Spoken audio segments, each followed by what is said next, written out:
Hello, and welcome to the Table and Well podcast. I'm Tennison. And I'm Ginelle. Thank you for joining us as we discuss topics and give practical tools that help you live, grow, and be in healthy, joy-filled relationship with God, yourself, and others. For more information and resources, or if you're looking for coaching, connection, and community, visit tableandwell.org. We hope you enjoy this podcast. Are you a parent longing to reconnect with your adult children? Or maybe an adult child hoping to rebuild connection with your parents? Have you felt the gap between you growing and you're not sure how to bridge it? Or perhaps you just want to deepen the safety and connection that already exist in your family? What if I told you learning 12 key relational skills could do all this and more? Relational Collabs is Table and Well's 12-week online signature training where you'll gain practical tools proven to heal, transform, and deepen your connection with God, yourself, and those you love the most. It's never too late to rewrite your relational story, to rebuild trust, to create authentic connection, and to experience real joy in your relationships. Our winter semester starts Monday, January 13th at 8 p.m. and registration is open now.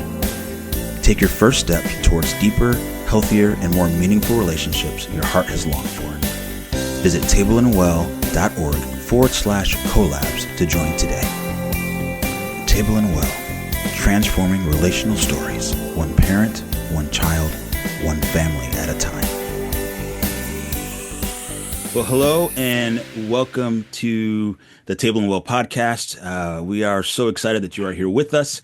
We are in season 3, and this is continuation of our Wisdom Keepers series, the role of elders in building a healthy community.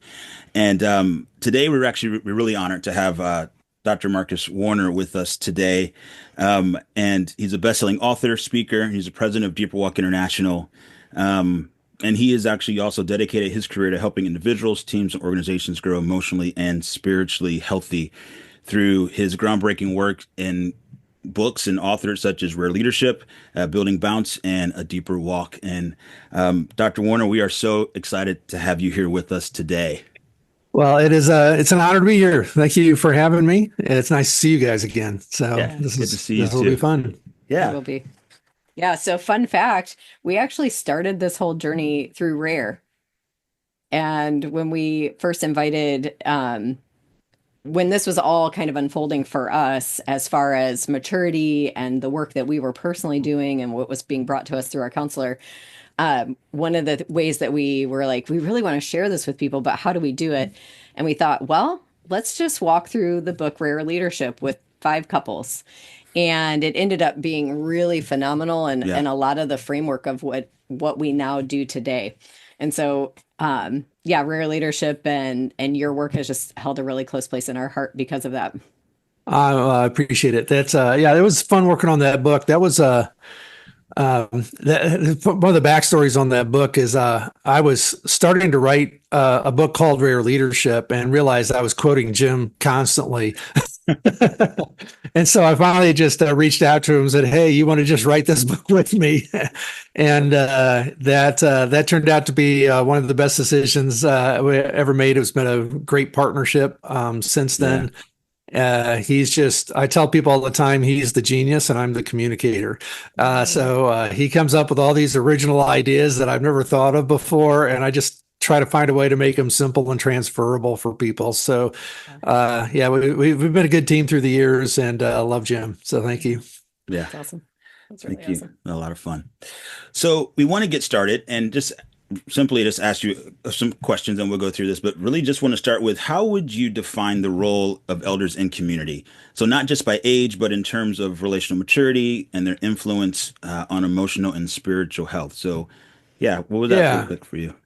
So, I was blessed to, when I came into the position I'm currently at, which is president of Deeper Walk International, the ministry back then was called ICBC. and which was hard because when people Googled ICBC, it was a cannabis organization,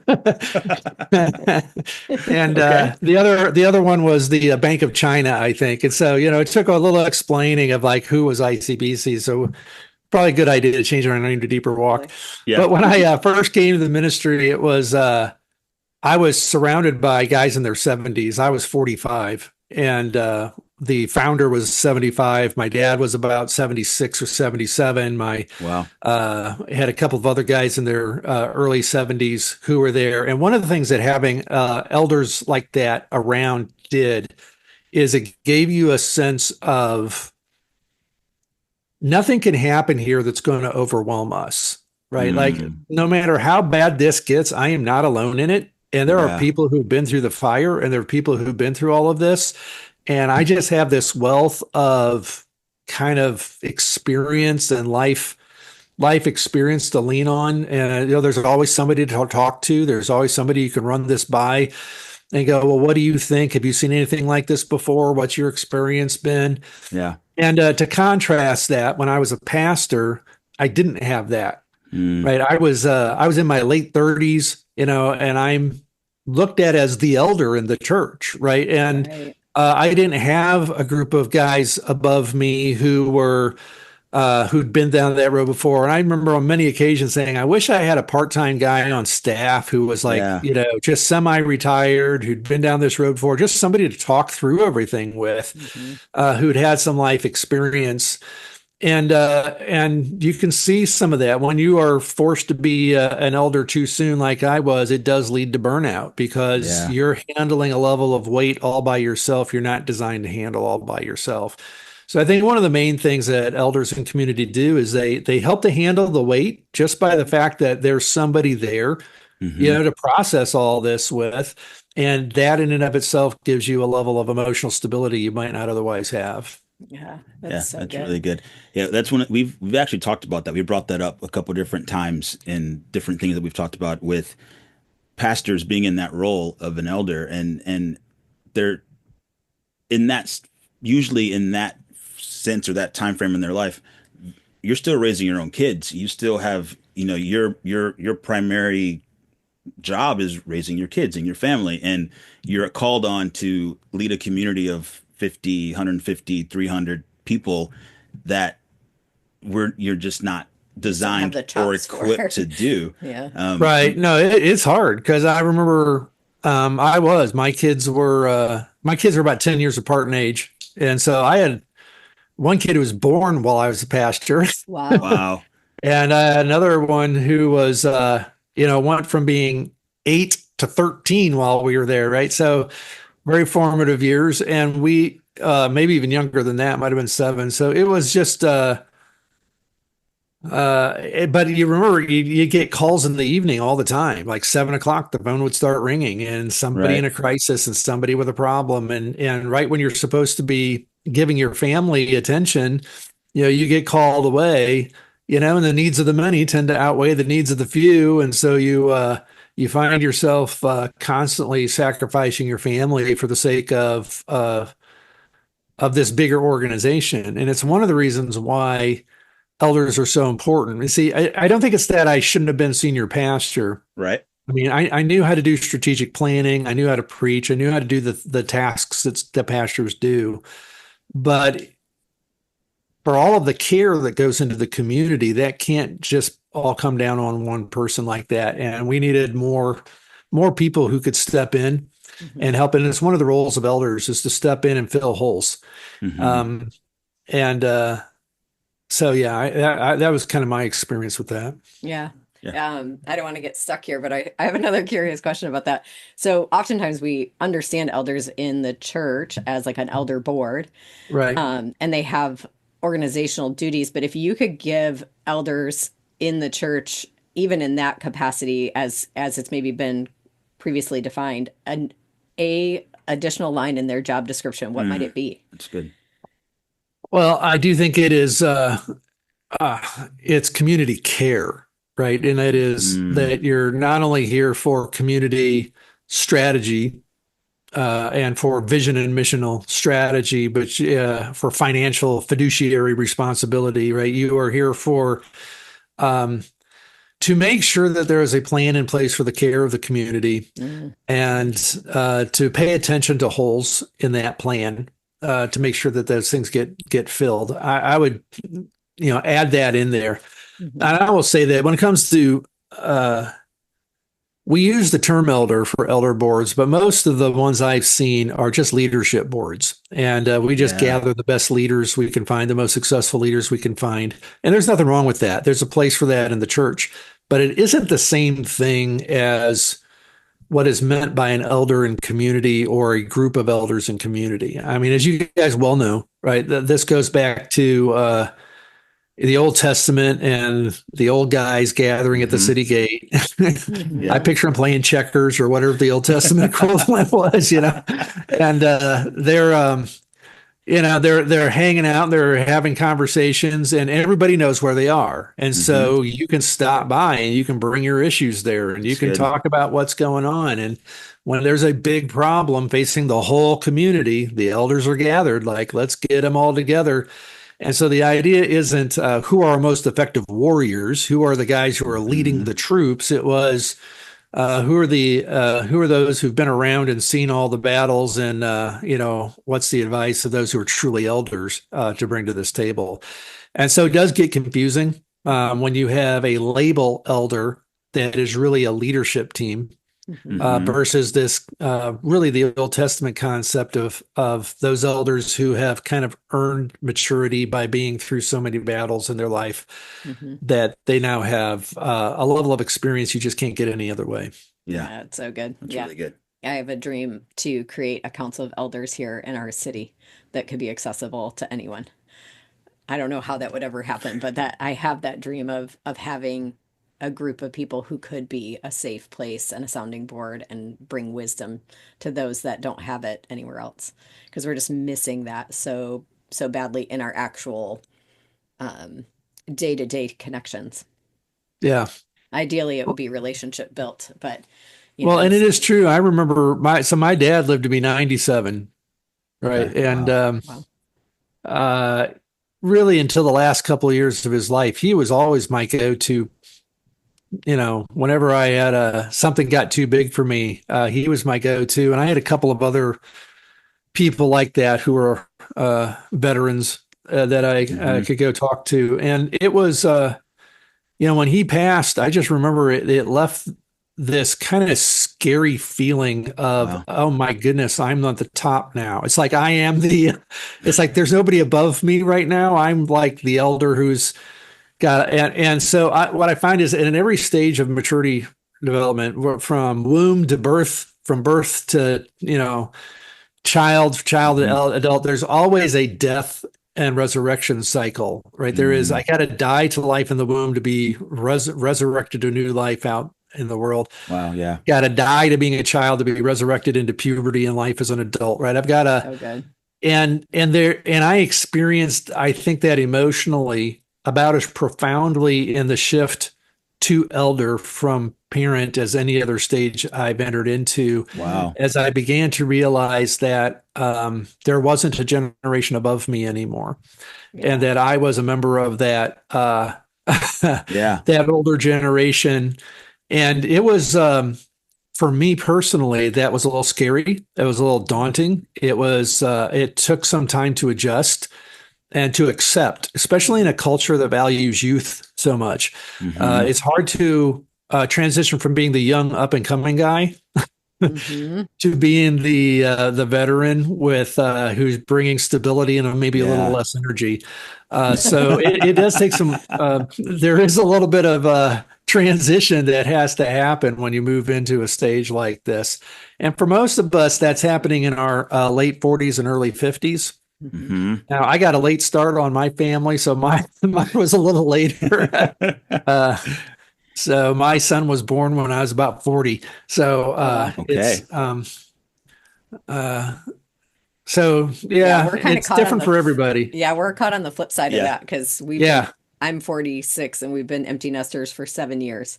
Yeah. Yeah, exactly. So it's like that seems normal. That's like normal. My son kind of figured out partway along that his dad was the age of most of his friends' grandparents. That's fun. So, well, then he's a lucky guy. Yeah. He's got the wisdom Yep. in the house. In the house. Yep. Yeah. I think it's interesting the way that you pointed out that when things are too big for me, where do I go?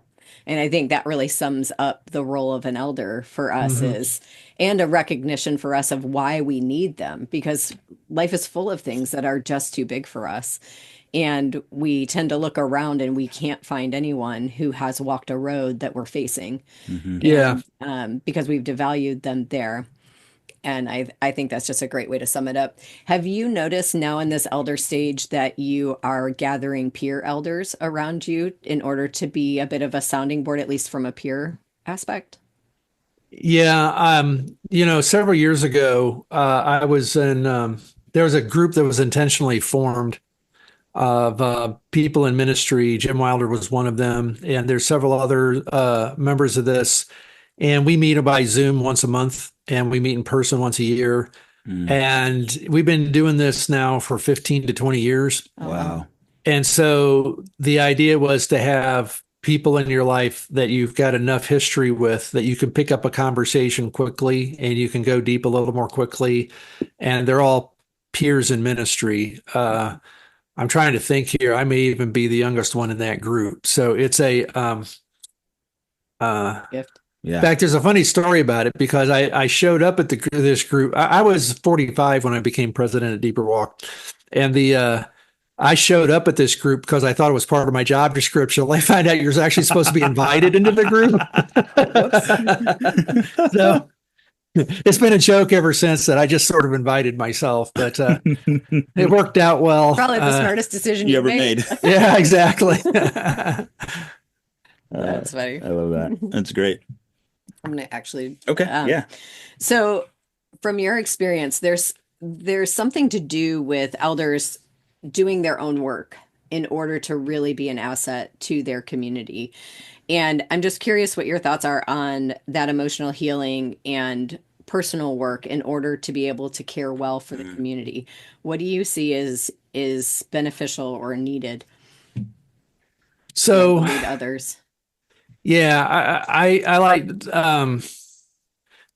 Wilder's got a new trilogy of books out right on this maturity thing. So I was just starting to read the last one on eldering, and one of the things that stood out to me on this is that too many people wait until they're perfect, right? Or they've got it all worked out to do anything. And I think the point here is to step into what you can step into wherever you're at, because we all have holes, right? It's like I still have holes I'm doing. So part of what elders need to do is be honest about the holes in their maturity development.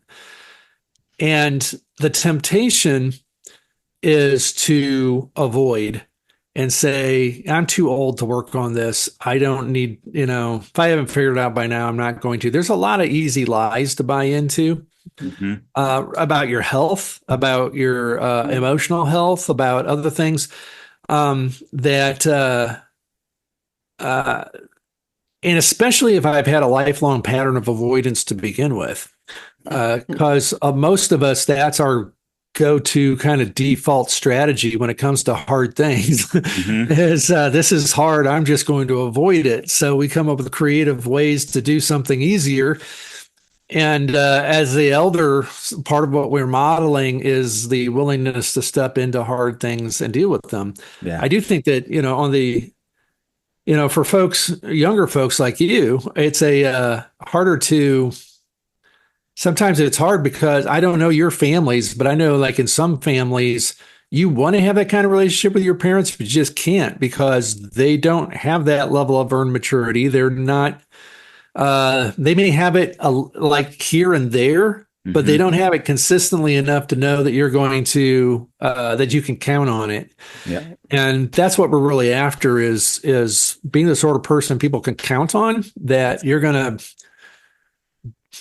be yourself no matter what people bring up to you, and not, turn into this crazy person who's going to just make it worse.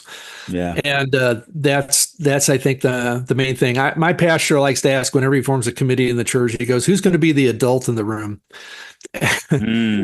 Wow. And he just, I think we all know what he means. It's like, who's going to keep the emotions from getting out of control and this whole thing blowing up? And that is, you got to have somebody with that level of maturity in there. And that's ideally what elders, bring to the table. Oh, I love that. Yeah. Yeah, because it does. It takes the work, doing the own personal work to make sure that you can stay yourself in the middle of those crazy emotions and the high stress and the high pressure and the challenges and all of that. And there's not a lot I just of that. recently started meeting with a counselor again just to go through stuff because, even now we go through things that overwhelm me. Right. And so I'm like, okay, as an elder, I am overwhelmed by this. So where am I going to turn? Right. And so I don't think you ever outgrow the need for that. No, that's a great point too. Yeah. There's no arriving at elder and then you coast. I think it is a continual work, and that's part of what needs to be modeled is that we do keep working. We do keep growing and changing and maturing. Yeah. I'm sorry. I think I talked over you there, Tennison. I don't think you were done with what you were saying. No, I don't even remember what I was going to say, but it's great. It was basically just saying that we have to do the work ourselves. And you guys you both summed it up. I was going to take the long way around, and you guys just went right to the point. So I love it. Yeah, that's usually how it works. So I'm curious. Well, even along those lines, even kind of going back to that, your pastor saying who's going to be the adult in the room. What are some things that, well, let's say this, how can elders in community build joy within their community, build the resilience? So not only can the elders stay acting like themselves in the middle of these hard circumstances, but then now the community is beginning to take on that characteristic as well. Because I know part of just part of being an elder is caring for the community and carrying the weight on your shoulders and helping others come up to that next level of maturity. And being able to do that is